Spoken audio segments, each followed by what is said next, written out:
I mean, generally speaking, these ideas come pretty easily, and I've been doing this for a long time. But there's times like recently where you run into something of a writer's block. The term in the industry is drawer's block. And you reach a point where you hit this drawer's block, and you have to come up with a creative way to solve these problems and come up with new ideas for skate graphics, because it's like everything's been done.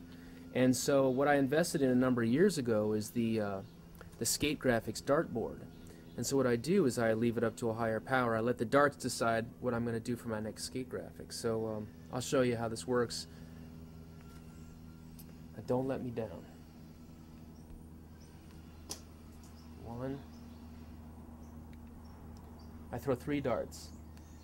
2. And come on. Now I go check it out and see what the results are. The first one, vintage and classy. All right, that's cool. I can work with that. Oh no. The second one, scary skeletons. I hate scary skeletons. Jesus. All right, and the third one, watercolor. I can work with that. All right. Vintage and classy, scary skeletons, and watercolor. All right, time to get to work.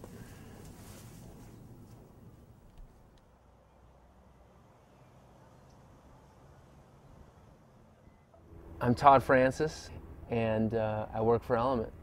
The last few weeks I've been working on this series called the Old Bones series. It's taking the personalities of each of the 3 writers that are getting aboard and turning them into skeletons doing what those guys would normally be doing, or at least acting out in some way that's sort of emblematic of the writers.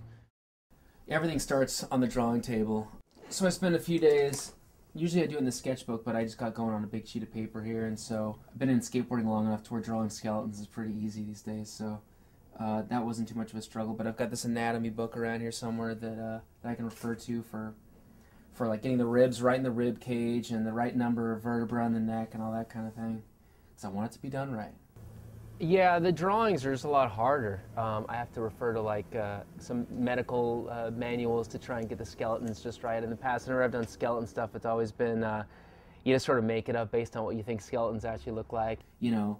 With Mike's guy, do we give him the bolt tattoo on the bone with Bam? Do we do a hat and a goatee? With Chad, do we give him a hat, or do we just go with the Ray-Bans that he wears a lot right now? Maybe go with a scarf and then scan them and show them to the guys at Element, and we talk it through and see what works best. It's interesting when you're able to talk to somebody, talk about an idea, and really watch it materialize through a drawing. He's able to visualize what you're talking about and come back with this. So that was pretty amazing, because the original drawings were really close. The way I always look at it is, if people are looking at these things, are they going to think it's funny or chilling? Or like, I guess everything I try and work on has to have something going on, whether it's either really amusing or really entertaining or something. And so I think at least with these, especially with these final printouts, you can look at them and hope that people are going to look at it and like kind of be impressed with the detail, and also be somewhat amused by the the sort of the sense of humor of capturing these guys in that way.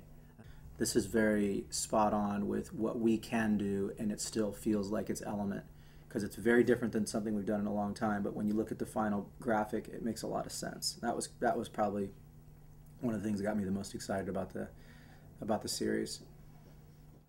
And this is what's really cool to me, is this illustration style is real true to the way you draw for your personal sort of art.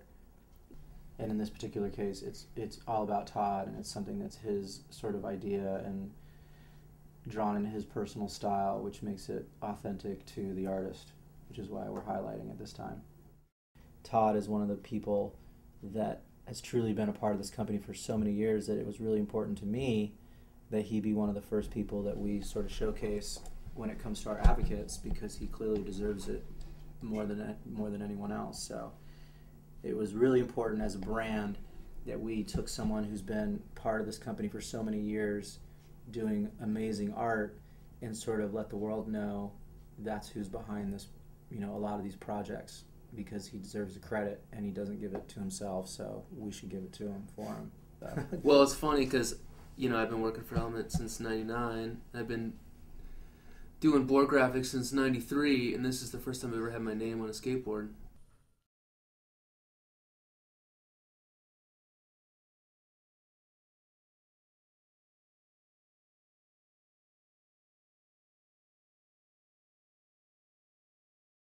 I have them well labeled. Element t-shirt graphics, Element board graphics, more Element board graphics. I think most of all these are Element board graphics, and then this is this of course is the most important one. This is my little kids graphics.